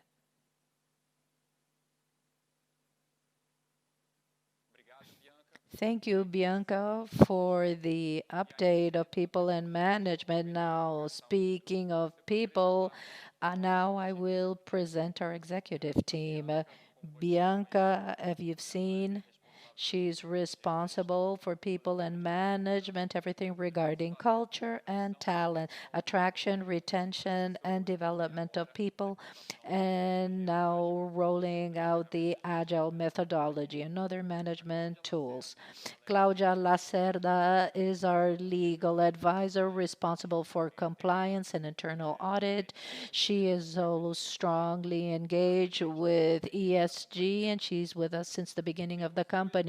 We have two new members this year. Eduardo Langoni, he will start working this month. He will be CFO responsible for funding, IR for back office, controlling, investment analysis, and he's worked for investment banks, and in the last 8 years he was in B2W and Lojas Americanos analyzing new businesses and M&A. Leo Seed used to work with us as a consultant of Accenture, and he is responsible for technology and strategy and digital products as he presented, and also strategic planning.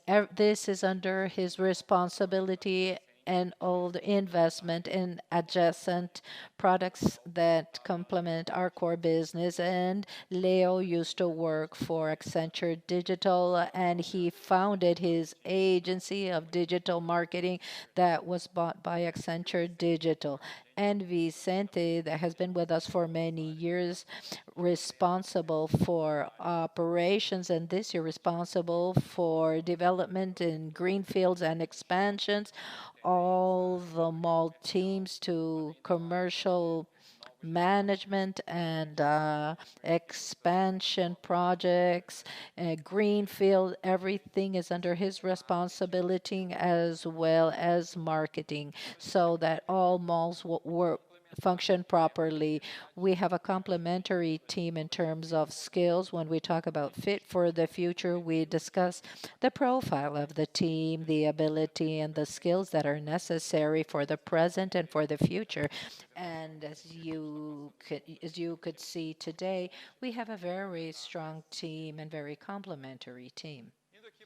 Now, our last point in terms of the strategic pillars, that is the strong balance. This is a priority. We've been talking about this in the past, and that is our fortress balance sheet. And I will show the situation this year. This was a year with important events. We started in 2020 with a strong balance sheet. We weren't very leveraged, but before so many uncertainties due to the pandemic and uncertainties of how long it was going to last, we strengthened our liquidity position in March and April. We had a funding that totaled 700 million in October. We carried out liability management initiatives to review the profile of this funding. And the next slide, you will see amortization timeline that is highly reassuring for the company. And in December, we we issued a debenture of approximately 500 million reais. Therefore, the balance sheet of the company is strong, very liquid with access to the capital markets of equity or debt. This also shows how reassured we are not only to management of the company, but to pay attention to possible investment opportunities and to continue the investments on brMalls. Now, in terms of leverage indicators, during the past years, our leverage level was stable inside the company. That was 2.4 times, between 2 and 2.4 times. During the pandemic, this indicator was impacted during a number of quarters. Now, in terms of EBITDA and net financial expenses, we were also very reassured regarding these indicators. These indicators are properly managed. We are not concerned with them. We have a sound financial position, sound liquid position, and the timeline, as you can see here, is fully planned for the upcoming years. We have a relatively low volume of amortizations of 2021 and 2022. It increases a bit, but we have time and opportunity to work on this in addition to the strong cash generation of the company that we expect in the upcoming years. The pro forma cash position that ended this quarter with 1.2 billion, and now at the end of December, 1.4 billion, a strong cash position for the upcoming quarters. And at last, I would like to thank you all for your participation and the participation of the directors that presented all of this information with you. I would like to thank you for trusting BR Malls and trusting our shop owners throughout these years, and end the presentation with the main message that reflects our view that we have the fit for the future for the upcoming years. The first point is that we expect a consistent recovery of our operations of the retail market and all our operational and financial results in the upcoming quarter. COVID shocked entire retail market and the malls, but we see a consistent recovery, and we're based on this scenario. To the long-term foundation that was discussed today that this Vicente presented, our foundation is sound. Our malls are the best place for retailers to do business in Brazil, and malls are adored by all the consumers, and they are highly visited. This foundation is solid, especially because we're improving our portfolio and assets. This will be even stronger. This optimized portfolio with malls, with new solutions that Leo presented, they will absolutely be more desired. This represents a strength of the company, is not only the image of today, the evolution of the product, the physical product, the digital product. This is our fit for the future that gives us this reassurance of the upcoming years. We have strong pillars, financial soundness, ESG that Claudia presented. This is why we are highly confident in everything that we're doing. And then at last, something that is very important in our future, that is people, right? We're talking about people, culture, and our ability to evolve throughout the upcoming years. I would also like to personally thank all of Fred Villa on behalf of the company. Uh, he contributed and he made up an excellent team in brMalls. I'm very grateful to Fred. We believe that Eduardo Langone, as CFO, will come into a highly organized company. And this is the strength of our team, the strength that we have of our culture, and the strength that we have to adapt to future challenges. I would like to end my presentation strengthening what Bianca stated. That is the quality of our team, the ability to adapt ourselves, and the strong culture that we have. This, more than ever, is very important to be prepared for future challenges. Thank you very much to all for this morning, and we will continue with our Q&A sessions for your questions. Thank you very much. Welcome back. Thank you for participating. We will start our Q&A session. We have already received some questions, and our line is open. Should you wish to pose more questions, the first question is about development. For Vicente, have you had any changes in the pipeline of the retrofit CapEx? What is your plan for 2022? Vicente, retrofit. Well, in the beginning of the pandemic, we froze the retrofit expansion pro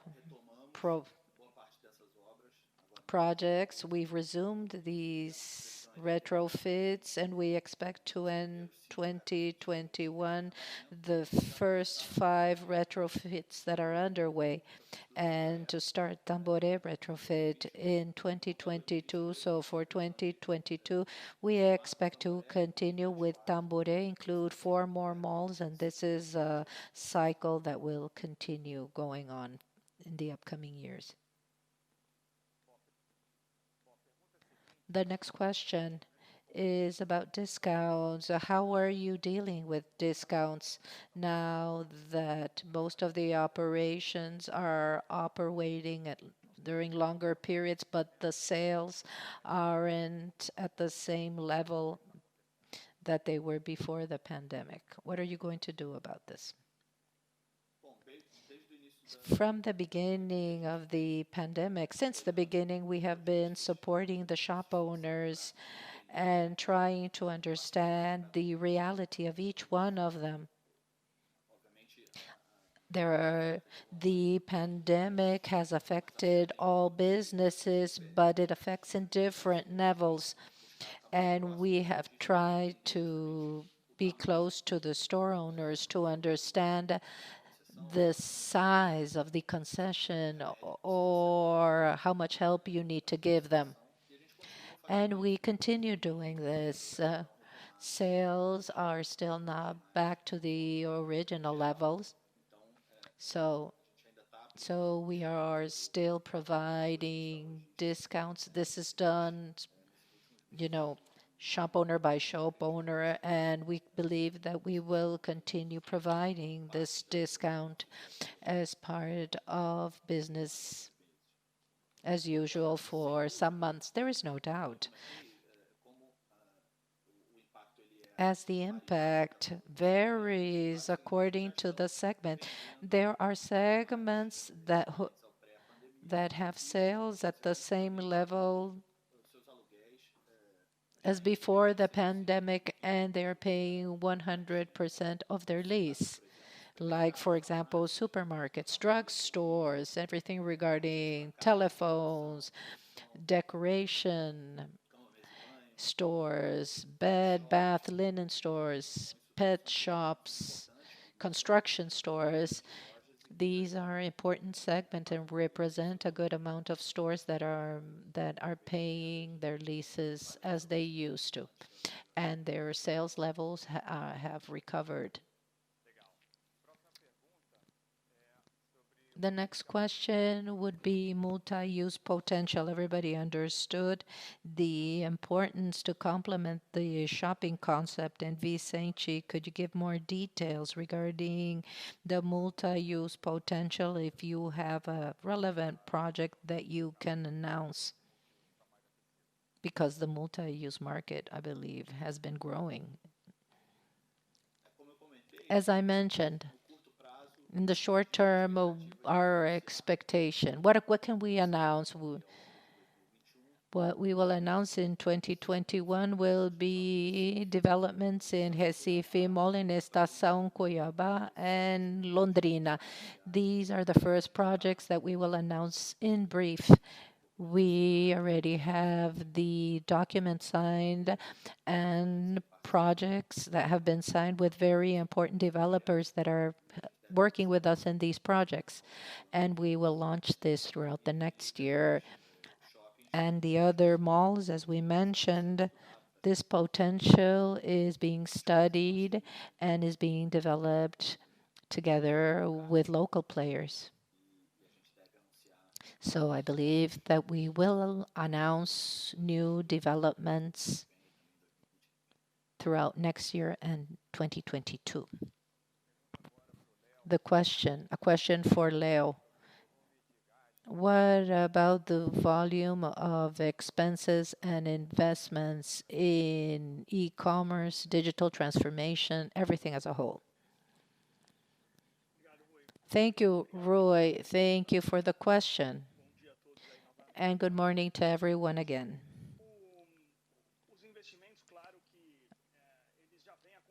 Well, we've already been investing for the past 2 years. I've been a little bit more than 5 months ago, but when I was a consultant here, we were in this journey. So investments continue.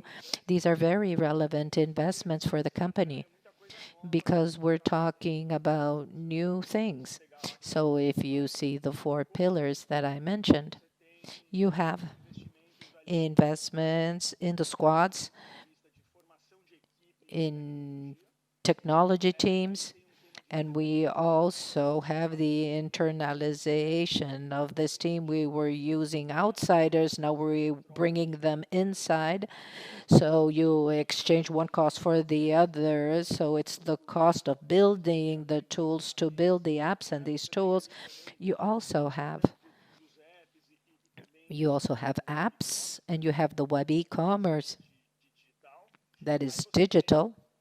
You have the investment in Mall as a hub, and part of this is delivery center, and part are investments, and the other part that is mall analytics and media growth.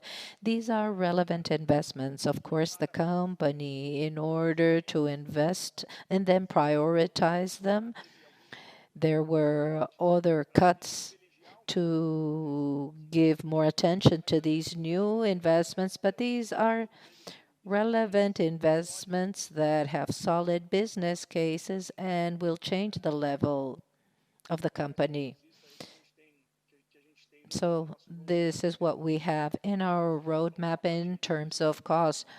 One part is CapEx, and you will see it in our figures in the upcoming months. Leo, I would like to strengthen our investments and how we allocate resources in digital transformation. I believe that the capacity of investing is very important, but we go back to scale. It is important to have a company like ours that is sound and has scale, and we have the financial capacity to use our cash to invest and roll out the tools that will be very important. But it's not only financial investment. We have a strategy, we have culture, we have people to execute all of this. And we are in a third year, and the compound of this is what will make will make a difference in the future so that we are relevant. Is it important? Yes, but the other attributes combined are even more important, and how we differentiate ourselves vis-a-vis other companies. Now, what about Tramalab? It's a new format, and to explain more the Tramalab and how does the lease structure work here with Tramalab, this new concept.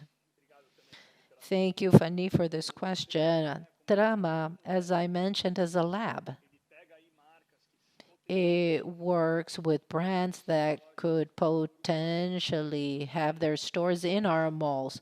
So we test their business model within this lab that is Trama. In Rio de Janeiro, we have 22 sellers. This changes. Sometimes we change, someone exits, or a seller that doesn't have the performance that we expect, well, they leave. This is something live, right?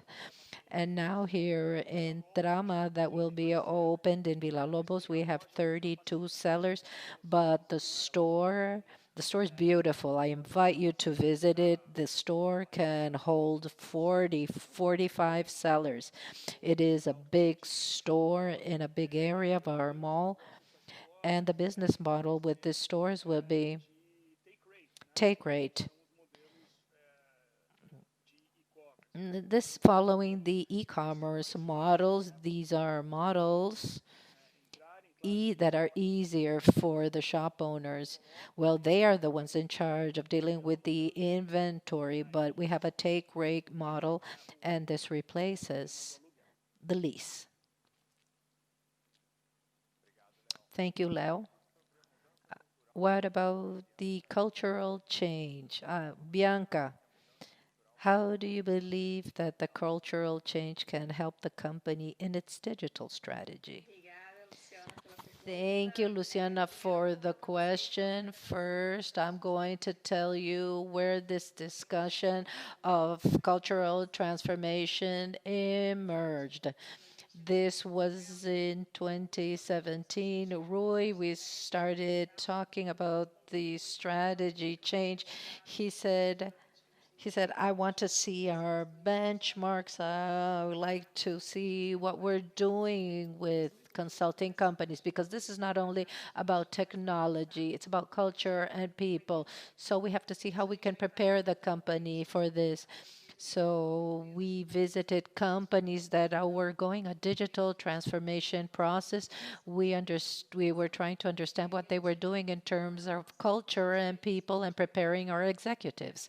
And we saw that it was necessary to change the mindset, to change the way we thought, the way the leadership thought, the way we worked, to adapt ourselves. And to adapt ourselves, we had to change our culture. We had to focus on our customer. We had to focus on collaboration. This also increases the need of collaboration. and also experimentation because we have to test before putting things into practice. So this is a change that starts with culture because you have to see how people work, how people are assessed, and how people are attracted to the company. The profile of people changes. There is a need to have a more diverse profile of people, to think differently, to assess the different models. This is something that we thought about when we started thinking about the digital strategy. And these two things have gone hand in hand. And so we do this in order to deliver our digital strategy. And now we are an ambidextrous company. Yes, we have an innovation environment and we have an environment where we have operational excellency. And because we want to root this this in the company and for it to be perennial. And this is something that will guarantee our strategy because people will see the relevance of all of this. Our next question about the lease level of the future. Do you believe that the leasing levels will continue will not be affected post-pandemic period? The answer is yes.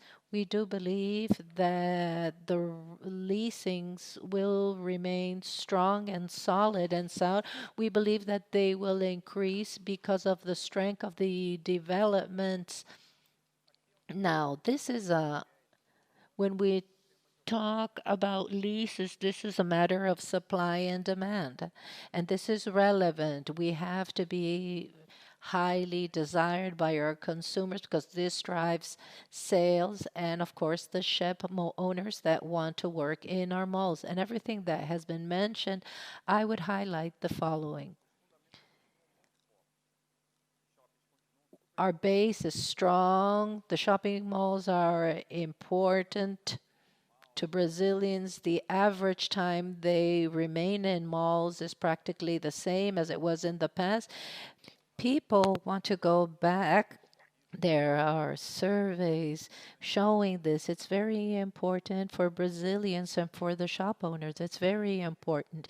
It can be because our portfolios has very strong sales per square meter and they are preferred malls in major capitals. So the improvement, the investments in our portfolio make our malls, our assets highly desirable by shop owners. And when we projected the future, these new solutions that Leo and Vicente explained, everything that turns the physical and the digital product more relevant for the consumer and more desirable for the shop owners.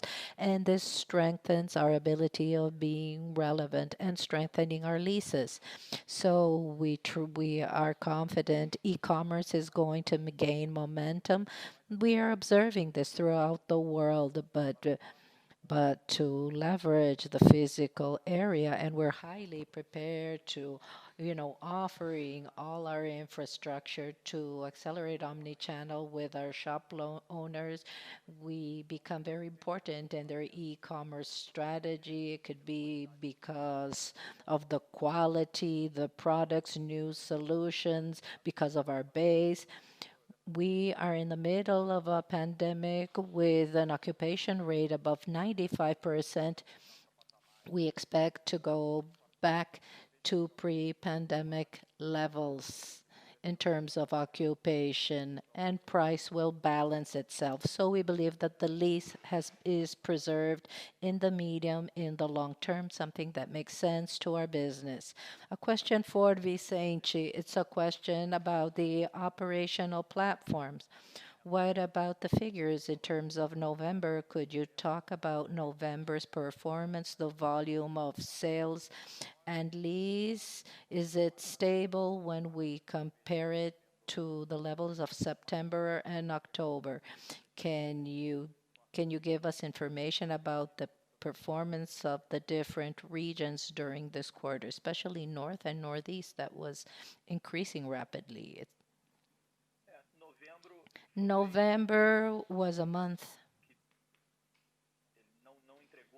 It didn't deliver the same performance of October. We already expected this, but we realize that the fourth quarter we have a recovery curve that continues. So when we compare the third and the fourth quarter, we believe that the recovery is continuing, but perhaps but at a lower, not as high as in September and October. Now, when we talk about the regions, the North and Northeast have an outstanding performance because there are cities that are presenting growth when compared to 2019. The Center West region is also growing. The South and Southeast, in this case, has a worse performance when you compare it to the other regions.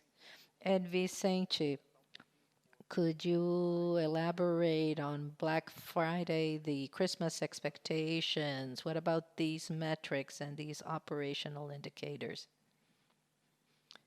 for these events?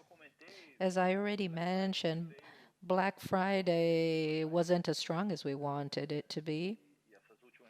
And the latest news of the pandemic in a certain way affect the prospects for Christmas because of the increase of the pandemic. But what we observe is that the malls are consolidated as a safe environment and places where protocols are being followed and where people feel comfortable even when you compare it to other environments.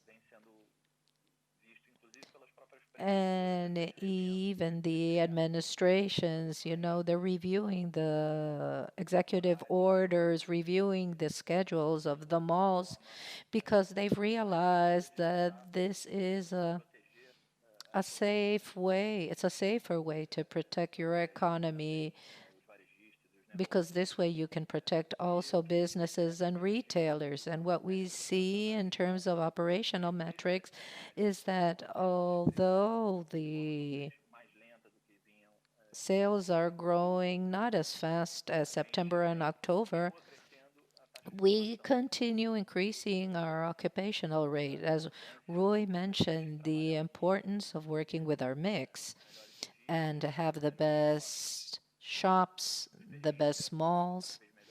So I believe that when you give a better experience to the customer, well, here you can see this as a strength of a company. And in November, we had an evolution of our occupancy rate, and this demonstrate that we are stronger as a company and that we will able to weather this. And when things go back to normal, we will be stronger. Now, what about the change in mixes? I have a question. He says the differential. What about service and entertainment? How the increase of service and entertainment can represent an increase in leases in our shopping malls.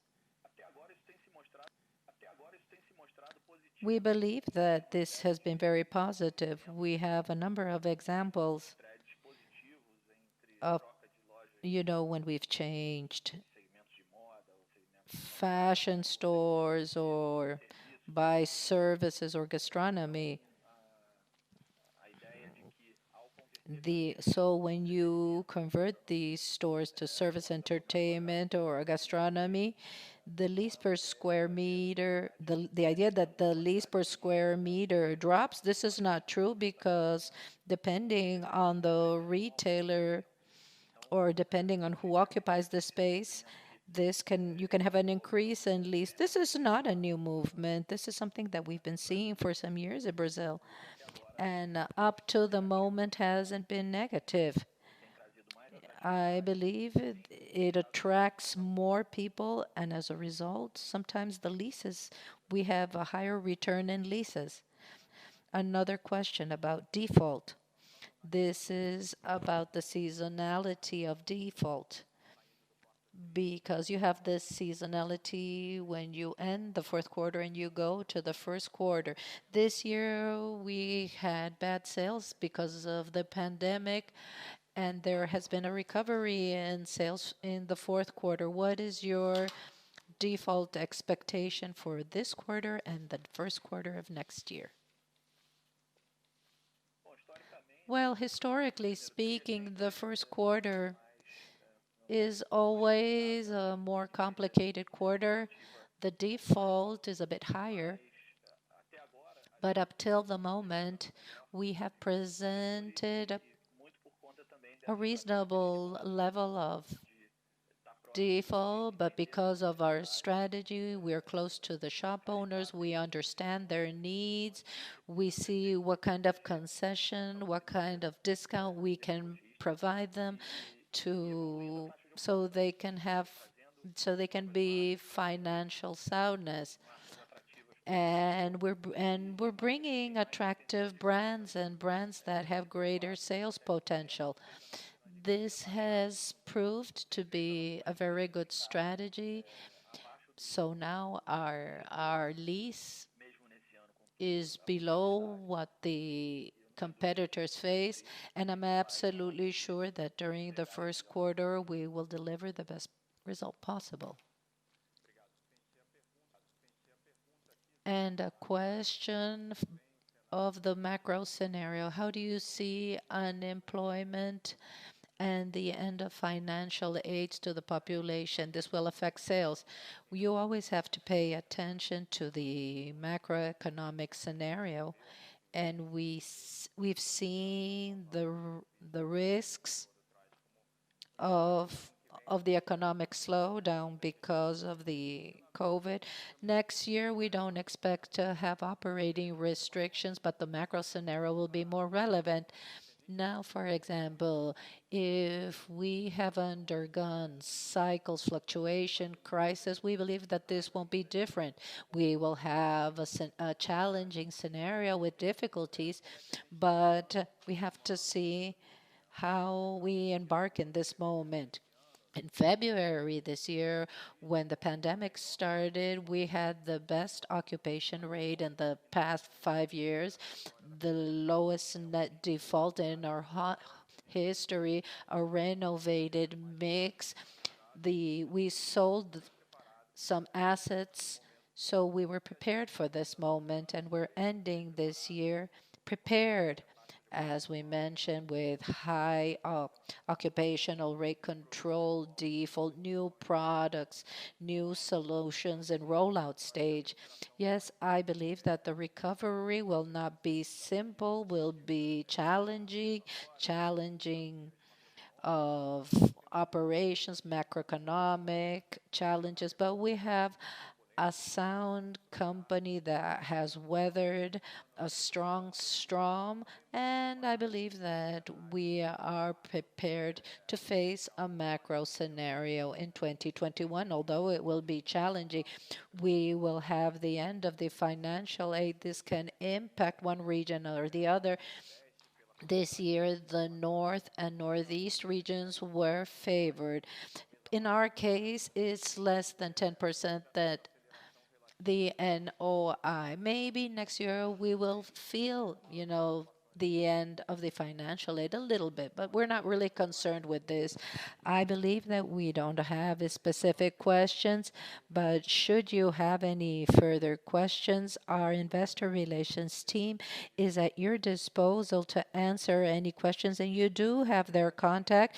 I would like to thank first the team of brMalls. This was a challenging year for everyone. When we think about our team, the team started with high expectations, and then they quickly had to adapt to take care of our consumers, to take care of our shop owners, and they are doing this brilliantly.